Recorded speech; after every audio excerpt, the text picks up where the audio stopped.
Hi, everyone. Welcome to another episode of 401 Access Denied. We're really excited to be back with you to share some more interesting discussions and hopefully another educational format for you. We thought a different approach at the beginning of this week's episode to really introduce your host and give you a little bit more background. So you basically get a little bit more familiar who we are and what we do. So my name is Joseph Carson. I'm actually based in Tallinn, Estonia. A small country, the other side of the world. And my role is I'm the chief security scientist and advisory CISO at Thycotic. And really where I'm doing a lot of research, sometimes getting involved in penetration testing.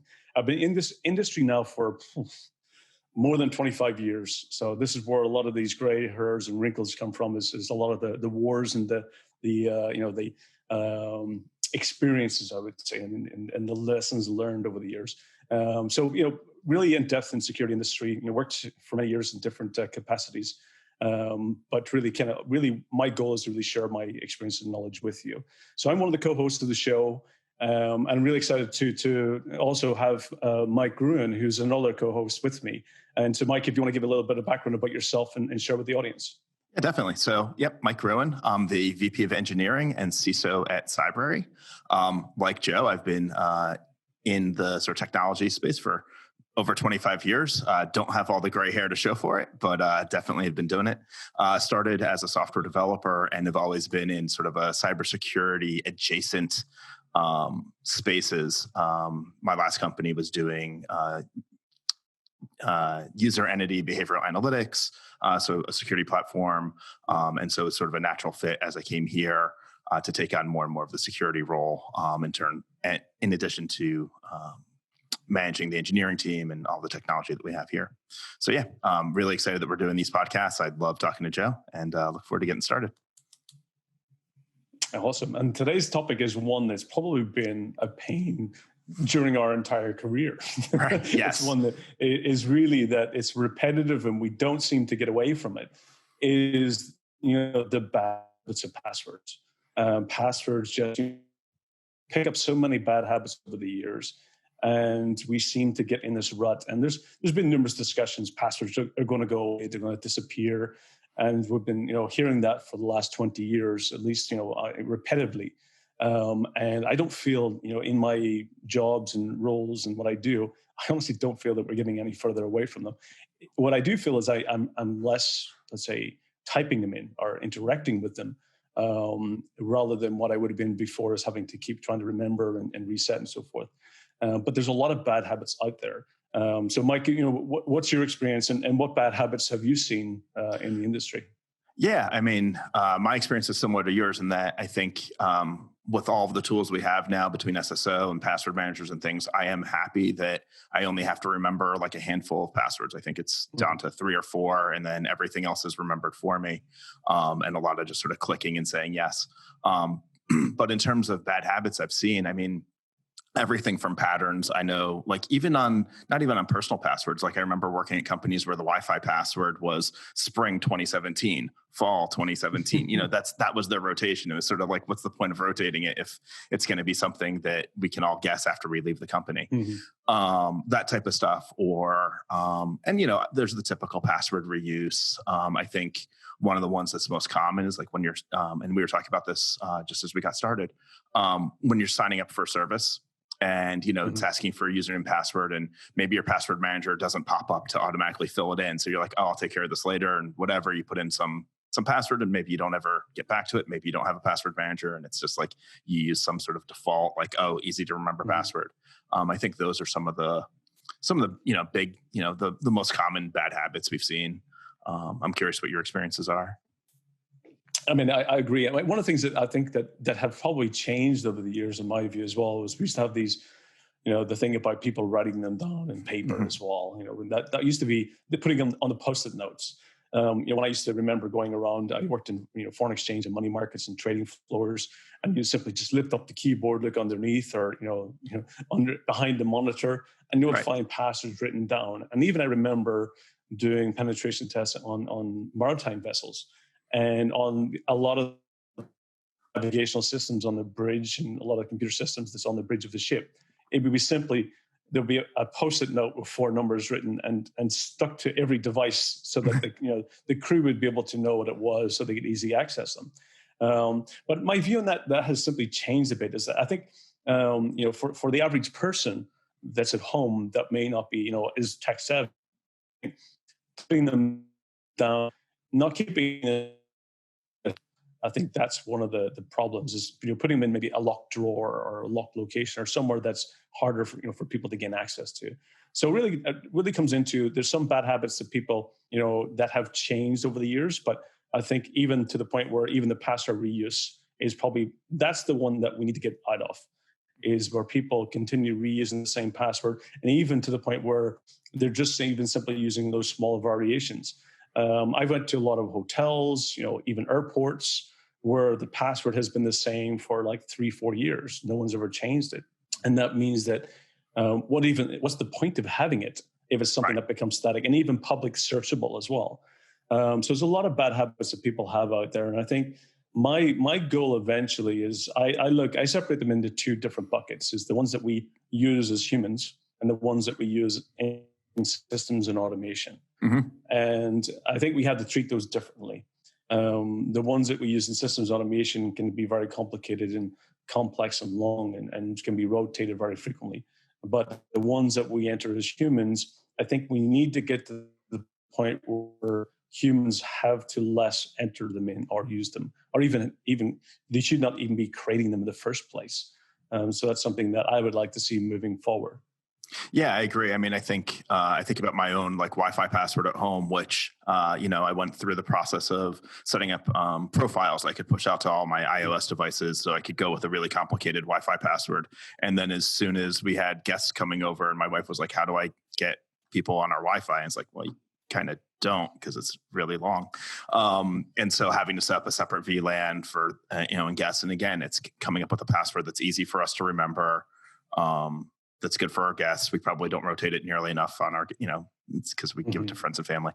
But I think about those things as well. I think those are some, the more we can sort of move towards devices remembering passwords and having more complicated passwords, I think the better off we are, even for the ones that are, let's try and identify the ones that we don't have to enter as humans and try and limit it to just that few. That's always my goal, is to limit the number of passwords I have to remember. Yeah, and the limit, the amount that we have to manage them as well. We want systems to do it in the background for us, so we don't have to. I think it's the less humans interact with them, the safer we ultimately, and the least the risk of them becomes reduced. Even to your point is, when I tell my family and wife and kids, guess what's happening this weekend? We're changing the home Wi-Fi password. It's not the most exciting time of the week. So, and I do change it on a regular basis, and it does mean that it's a pain to reconnect some things again. It's a real pain in order to get devices which you have to sometimes even reset them to factory settings so that you can actually get to the point where you can actually re-add them back to the network. And that becomes very problematic. And even for you mentioning about guests coming over and they want to have Wi-Fi access, and especially in Estonia you would have international guests more frequently, where it's not about if you're in a country and you have 4G whatever, and your phone is perfectly fine. But if you have people coming internationally, then it costs money for them to use mobile internet. Right. So they're like, okay, I need the Wi-Fi password, and you're like, okay, exactly, I can do that. So you end up. And so, because I have segregated networks at home, and then you're like, okay, now I need to open up a guest network. Exactly. And then so you open up a guest network for those guests, and then you have this very simple password, or you can have a complicated password, and have it as a QR code that they can scan, and have that QR code well hidden away. So we need to get to the point where it is simple enough for people to use and gain access, but at the same time making it secure and safe, and protecting what matters to you. So it's a challenge between usability and security. Yep. And that's something we always have to find that kind of middle area. Yeah, and I think another thing I think we've talked about. I was just going to say, I think one of the things, and we've talked about it in the past, which is people not really realizing how much depends on their email, and how important a strong email password and multi-factor authentication, things like that are for email, given that any website you go to, you can use forgot password. And so even if you are doing, being really good about not reusing passwords, the only password that really matters in a lot of cases is the one to your email account. And so just making sure that that one's being changed regularly and that you enable whatever you can to, multi-factor, as I said, to protect it. Yeah, absolutely. One of the things is that I look at different accounts from different risk factors of what they're protecting, because not every password's equal. That's the most important thing, is that not all passwords are equal, and not all accounts we are protecting is equal. And I look at different things from whether be my Twitter account, where it's just about it's about my opinions and thoughts. I look at to my email account, as you say, it could be much more sensitive information, such as my location or my ad preferences or my contact details, or what messages I've been sending with friends and contacts, and also password resets. I've even heard a lot of people even just email themselves their passwords so they can remember, and their email account becomes the password manager. Right. Because this is where they simply search for where's my username and password, and they find it, and so it's really, and also the bank account as well. So you have to look at them, that not all accounts are equal, not all passwords are equal. So therefore, I classify them. I always have them classified into separate classifications of risk, meaning that the ones that I don't care about, they're just these, one time only, or the information behind them is not so sensitive. Then the password itself, it just needs to be a complicated password, something that's complex. And I prefer even not to have the type of so I do use password managers, to mean that I only need to know a few very long, complex, good passwords, which I rotate, typically not every 30 days or every 3 months, that because that just becomes over inundated. But my password routine is that the password rotation is between 6 months and a year. And it means that at least, because I look at it from the algorithm mathematical perspective, is that if my passwords are long and strong and good and unique, then any password cracking technology, some of the best out there, could take up to a year to crack. And so my year is my threshold, is that none of my passwords should be longer than a year. And I have this kind of routine of every periodic saying that I have a report, which passwords are aged, and then I go into rotating them. And that's from my personal side. So even, from a corporate side, of course, going beyond password managers and using things like privileged access, where it even separates authentication and the authorization side and adds much more controls, such as multi-factor authentication, single sign-on, reducing, the even the times where I need to change the passwords itself. It will change it for me, so I never need to do that. So there's different things is that you shouldn't treat them all equally, and you should look at it from a risk perspective. It's like, I guess the cards in your wallet. You've got loyalty cards, which you don't mind if somebody gets access and swipes because they're adding points to your system. Then you get things where those loyalty is money, and then you get your bank card. And how you protect each of those is probably very different. Yeah, definitely. And I think things that I take into consideration in that sort of, when I look at like risk, is anything that's really tied to my identity. I don't, even if it is just thoughts and ideas, the idea that it is my identity is definitely in a very high category, right up there, pretty close to like banking and other things. Because if someone is able to impersonate me, that's not good. And so it sort of goes from there all the way down to like, do I really care if somebody like were to get access to this game that I play? Like there's nothing tied to it.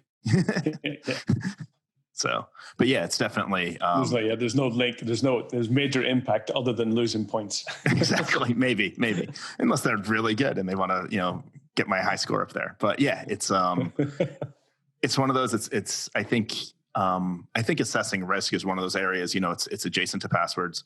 And I think it's one thing that humans are notoriously bad at. I think trying to assess risk in a reasonable way is, there's a lot of people who are overdo it. I probably fall into that category, who sort of overanalyze. And then there's people who totally underestimate. So I think risk assessment is one of the harder ones, and maybe something for a future podcast. Not that this is all about identity, but I think you mentioned the whole credit rating and stuff. I think people don't realize that they need to, as soon as their kid gets a social security card, that there's the potential that they have their identity stolen before they even go to get their first credit card and stuff like that. And it's just tough to manage and tough to stay on top of. Absolutely. But yeah, so I think we sort Yeah, of went a little astray there. one of the things related to that. Right. Yeah. One of the things that related to that, I remember I did research. I did a project that was called Back to Schools in Estonia.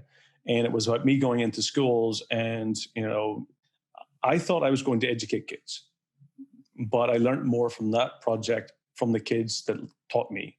Oh, interesting. And one of the things I realized was, and I was looking at what age group, when I originally went in, I thought it was around the 12 and 13-year-olds where I could have the most impact, that I could actually go and make the most influence. And when I actually went in and did the education, I found that I was already too late. I was actually already getting to the point where they already had bad habits. Mm-hmm. They were actually not password protecting anything. Everything was unlocked. Right. Their friends knew their passwords. They were reusing passwords all over the place, if they even had one. And it became a really bad habit and bad trend. And I decided that I wanted to find out how young I needed to go to in order to be able to change, the future rather than educate. Right. And what ultimately ended up happening was it was 6 years old. Mm-hmm. That's where basically that you need to get to. And actually cyber criminals, that's where they're targeting kids, is actually at the age of 6. Right. Because at that point in time, if they do identity theft of a 6 or 7-year-old or 8-year-old, whatever it is, they've got one is good credit rating. And it's identity theft. And the parents will not know that their identity's been stolen until they're about 15 or 16, when they start getting a bank account opened or start going and doing maybe a scholarship or something, applying for universities and colleges. That's right. When they find out, when they start looking at that, once they start getting social security numbers, they start applying for other types of identities. And that's when they find out the identity's been stolen. And it gives the criminals years of staying hidden and abusing that before it gets detected. Yeah, absolutely. And I think, it's funny you mentioned the whole kids thing, because I get a little frustrated. I mean, I have younger kids in elementary school and middle school. And do a pretty good job with passwords. I think for them, it's, writing it down on a piece of paper and keeping it someplace in a locked drawer is important, just because my wife and I need to be able to access it for them, because they can't remember passwords. Mm-hmm. But what I hear goes on at school is interesting, where they have Chromebooks and they have their Google Classroom accounts and so on and so forth. And all of the administrators of the school, their teachers, whatever, have access to their accounts. That's fine. They have their passwords. Mm-hmm. And they have their passwords written down on a long sheet of paper that for all of the kids, because they might forget their password. And my son coming home and telling me he changed his password and then it stopped working because they had changed it back to the one that the teachers use. So, and it was like, that seems a little, and it went back to whatever the standard one is. And I think that's in some ways sort of teaching a little bit of a bad habit. Like, that here's a kid who took the initiative to go ahead and change his password. I get why but if they have administrative privileges, they probably could get into the account if they needed to, because they were able to change the password. So not exactly sure what the rationale behind that was, but yeah, I think we need to do more than just educating kids. I think we need to make sure that we're also educating the people who are educating kids. Absolutely. And that was one of the things as well, is that as I was doing that research and projects, I was learning a lot from doing that project. It did teach me a lot that actually you need to go, and it gets into the parents as well. It gets into the teachers and into the influence, because ultimately, if we're talking about bad password behavior, that's where it starts. It starts at school. It starts in the education system. If we want to make a difference, we need to make sure that it's the beginning, that they start really early and that they actually get good hygiene. And if you're getting to the point where they're, the teachers are, getting them simple passwords and writing it down and having it all on a piece of paper and on the table, right, then, that's setting a wrong example to begin with. So we really need to look at how can we make sure that, one is we start making sure that from the early age that there is good practices that they can get into. Because even the same with my kids as well, which I even get surprised that, they choose wise passwords as well. And actually, I've taught them well. But at the same time, if they do forget it, then, resetting it, the process is somewhat, sending it in an SMS or sending it in text, you start looking, you start thinking, okay, that's and we're already going down a bad path to that perspective. Right. But we do absolutely, this to really start repairing and getting away from the password bad habits that we have a result in the workplace today. It does need to start in the education system. You need to start really, really early. Yep. Yeah, I totally agree. I think, and getting back to our earlier point about, getting away from people remembering passwords. I know we've talked in the past. I know you have a lot of opinions about moving to, what's passwordless and what does that mean? It's a topic that's come up at Cybrary a couple of times as we look ahead to how we want to do authentication. And I'm curious what your thoughts are on sort of trying to move to that sort of passwordless thing. And maybe you could explain, what that means. Sure. I mean, passwordless, I get very passionate about the terms. And a way I look at passwordless, to me, I've had a lot of discussions with journalists over the years, and we've had back and forward, when they're asking about passwordless, new technologies that comes out. And for me, it's not passwordless. What it is, it's less passwords. We have the right words, just in the wrong order. And what it means is that humans are entering passwords less. They're doing it less frequently. So there still is, I think passwords will eventually turn into not the password function that we use it today for authentication. It will be mostly used for a backup as a recovery password that allows you to type it in, but you won't use it frequently. It's like, where I think the iPhone example is probably the best example, where they're using a less password feature when they're using biometrics. So when you basically, start up your iPhone and you log, enter your passcode or passphrase that allows you to unlock the phone, then you can, do all the functions. But when the iPhone gets rebooted, it will ask you again for that passcode. And I think that's the example where I think it's really good, for those to really understand that it's not removing the passcode. And I remember recently listening to a podcast that actually took a person through creating a fingerprint biometric on a phone. And they were like, but why do I need to put a passcode in? And it was because of that reboot ability, or that you go to do maybe a pay function that it will request you additional security. And I think that's where the password's going when we talk about passwordless. It's less interaction of passwords, but password will become a backup recovery key in the future. We still need to have some type of either re-provisioning purpose, or that, the security risk has changed. So therefore, you need to really make sure that person is the authenticated person. And therefore, it does become a recovery key in some regards. Yeah, I mean, and the context that came up at Cybrary is as we are adding more and more sort of SSO capabilities and social, social login, at some point, at what point do we hit a percentage of our users that don't need to use a username and password to authenticate into our system, where we've offloaded that whole process to whether it's their company's SSO or to Google, Facebook, Apple? There's a bazillion of them. And so at what point can we just have a totally, there's no password. And for those users that don't want to use those systems, maybe it is just put in your email address and we'll send you a magic link, and that'll get you access for some period of time, that type of system. And then it really offloads a lot of responsibility from us. Like, great, we get hacked. Well, not great, but if we do get hacked, like, we don't have to worry about like some password table that just also gets exploited, and sort of limits our risk as well. I really mean for the setting up of accounts, I really love the magic links concept. The ability to do that one time only link, or but it does mean that it means that you have to really protect your email account. Yes, absolutely. That becomes that your email account becomes a much more security needed control. So it means that, yes, you may not want your email account to be just protected by a password by itself. You may want to have additional multi-factor into that account. That account becomes almost equal to that of a bank account in regards to its risk. So I do like the ability to have passwordless, provisioning, and the ability to set those up. But at the same time, it means that the risk is offset to another location.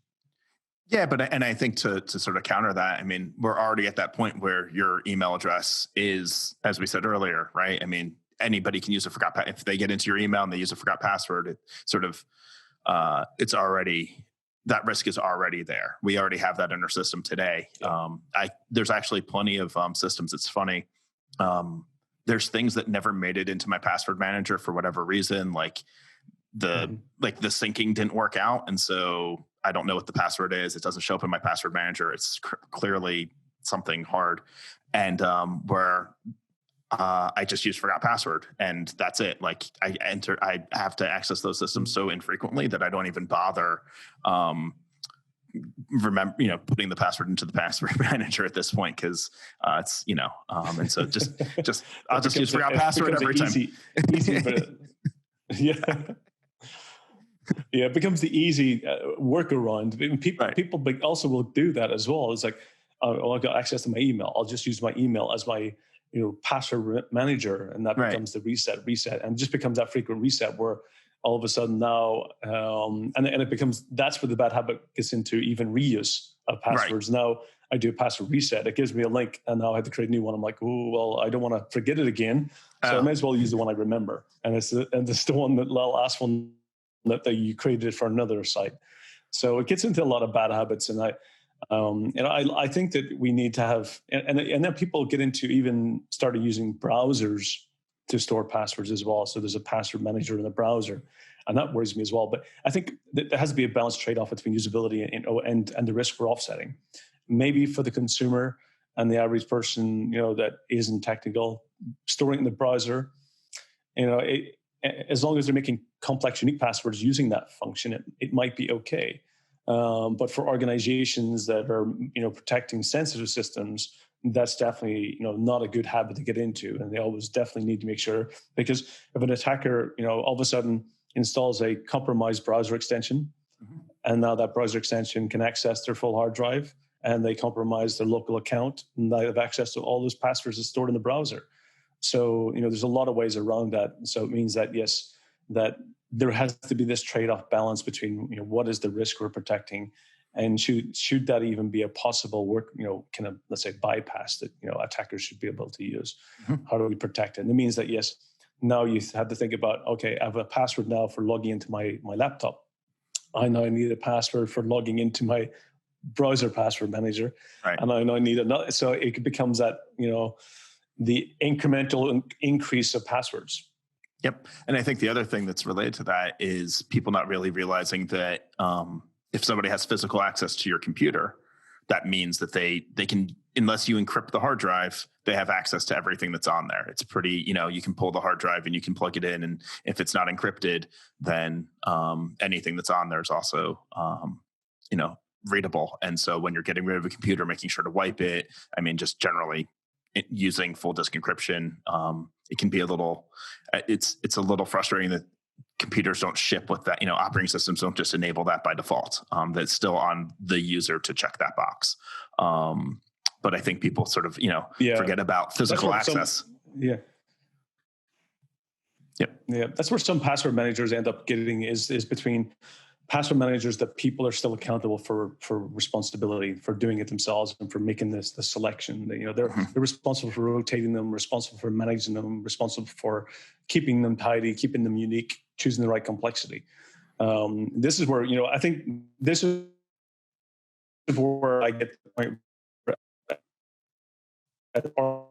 organizations and businesses are looking to really get away from bad password beyond passwords managers.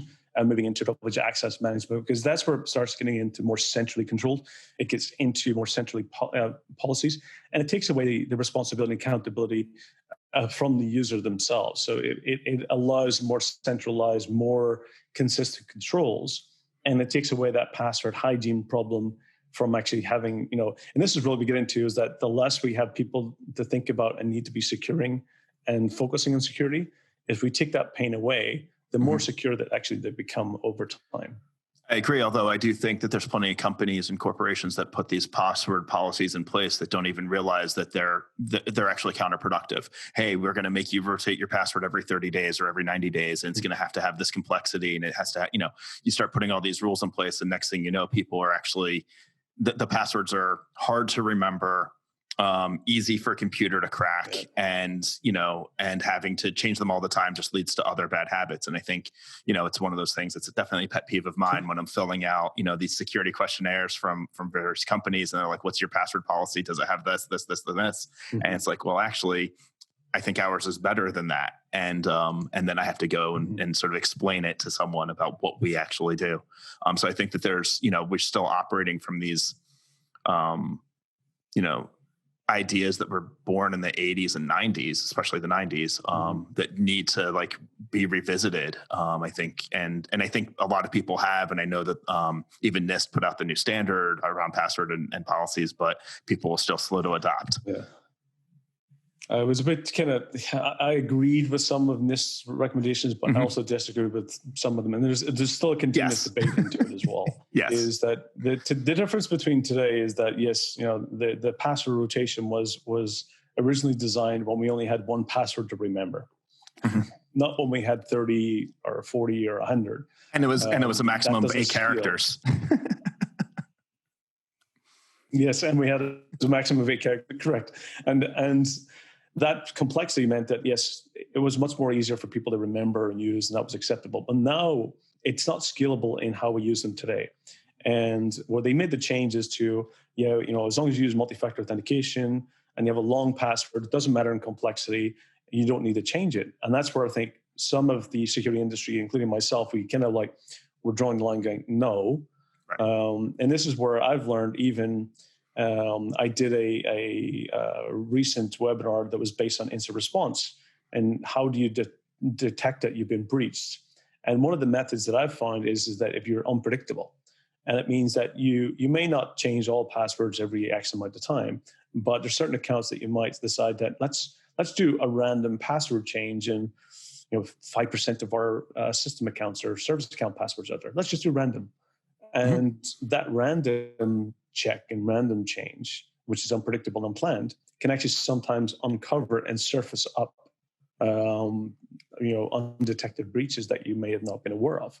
So there's a different debate out there that I think that never changing passwords until you've been breached is not a good. Oh yeah, no, I agree that There's a, as you said earlier, you have to base it on, you have to take the mathematics into account, right? If the password can be cracked in a year or 6 months or whatever it is, that's how you have to rotate it. I do like your random thing. I also do that, but mostly to find out who has access to an account. Like sometimes, you can't get around. There's certain systems or that still have, there's just the one service account and it's a shared username password. There's nothing we can do about it. And we use password managers to sort of help manage that in our SSO system. But changing that every now and then just to see who reaches out to me and like, hey, I can't log in. Like, did somebody change the password? It's like, yeah, actually I did. And I didn't know you knew. So yeah, the shared passwords, that's always a major challenge. And I think it's more frequently, not so much for internal systems, but it's got more frequent for things like cloud-based applications. That's where it's been things like social media PR accounts. Yeah, absolutely. That's what I'm talking about. Shared drives. Yeah. Yep, absolutely. And it gets a bit concerning as well. Yep. Yeah, it's those things that just weren't initially designed for multiple users to use. Right. And so there's only the one account because it's just the one account. It is what it is.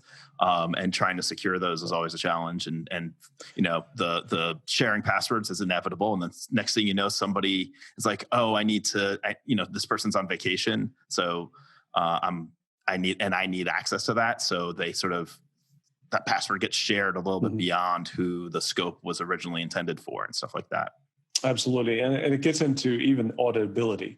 Is that, when you have those accounts, which even take some companies' Twitter's accounts, that you've got like, X number of people that are actually using those, or even the company marketing accounts or their WordPress accounts. And you get people resharing and reusing, and they don't want to log out and log in just because it saves, sometimes saves time. And just, make sure that they actually have consistent access. And so you get into, well, okay, when you do the auditing, not everything looks like root. It looks like your, was it a WordPress admin account? It looks like you're, the same account that's logged into Twitter all the time. And you're going, who is the person behind that? And to your point, yes, some of those accounts where you reset the password and people come to you, that's when you find out. But that's what really, that's what privileged access is all about, is about having the separation between the authentication and the privileged account. And that's where it turns into, Joe Carson is the root account, or Joe Carson is the admin account. Not that I have to find out who is admin and try to, backward step it. it actually reveals, it uncovers, it provides that accountability and transparency. And I think that's where definitely when you're using shared accounts, privileged access, it almost becomes mandatory in those regards to make sure that you have that consistent accountability. Yep, definitely. And audibility is, and So also, that's yeah.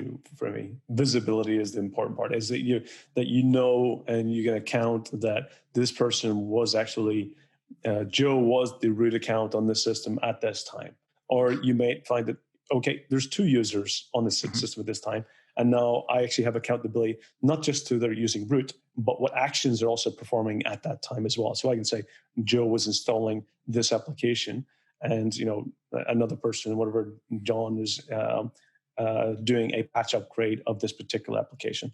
They might be doing two different service desk tasks at the time, but you can now have that kind of complete accountability in regards to who is doing what with what and how, and what's the accountability of that.